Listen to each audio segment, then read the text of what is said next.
Hello, Joseph. All right, I've got your work up here. Let's see what we have. All right, let's go ahead and jump right over to poster.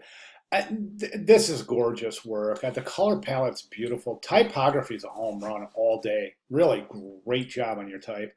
Um, the general composition is very inviting, very accessible, very clear. Hierarchy is excellent.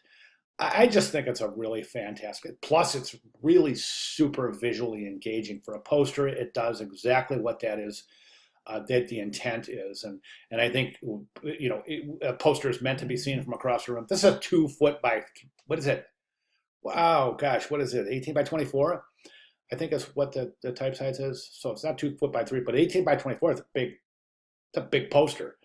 So presumably it's going to be placed in a place in a location that will require to be viewed from a distance, and that's one of the things we keep in mind in poster design, is that that poster is going to be viewed at a distance, so we have to compose as such so that we have a good strong solid focal point to draw the viewer in from a distance to gather some of the finer details.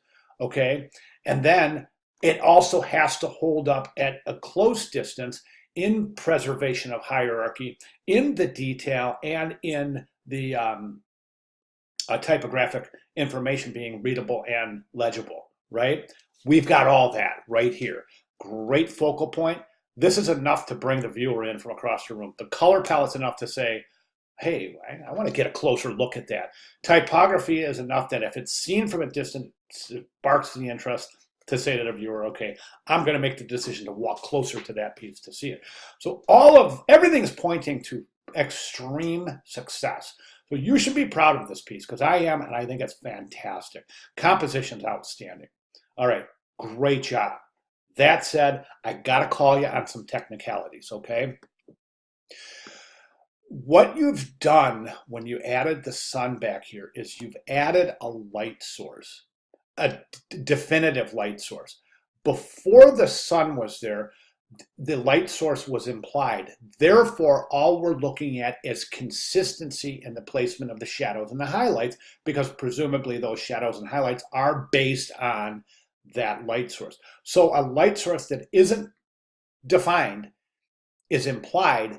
So all we have to do is maintain consistency in the presentation of the shadows and highlights, right? That makes sense. By adding a visible light source, now not only do we have to be consistent, we have to make sure that all of shadows and highlights indicate that light source as the origin of said shadow and highlight. Why do I say that, Joseph? I say that because the bridge is backlit. However, you have highlights on the front of the bridge. And again, this is a technicality. That's not to say there's not another light source in front of here somewhere. However, lighting that bridge would be quite a involved feat. So presumably there's only one light source, and that's the ambient light associated with this outdoor scene, right? Don't change anything, Joseph. I mean, it's. I just want to bring this to your attention. Okay, it really is a technicality, but it does fall into play with the shadows on the sails, being that this would be a shadow area. I mean, I think this whole thing right here should be a shadow area, right through here, right?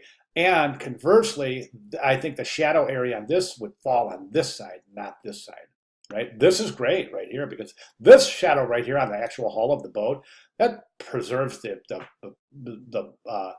light source beautifully. Revisit these if you have. If you have a chance, that's great. It's Sunday.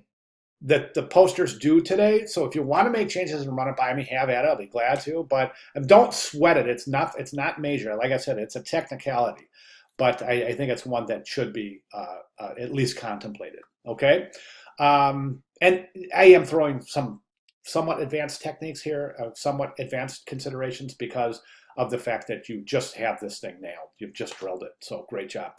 All right, so moving forward, if you want to make those changes, have at it. If you want to make changes after submission of the final and have me look at it for inclusion in your student portfolio, again, I'm wide open to help you out here in any way I possibly can. And that's my student promise. So please keep that in mind moving forward.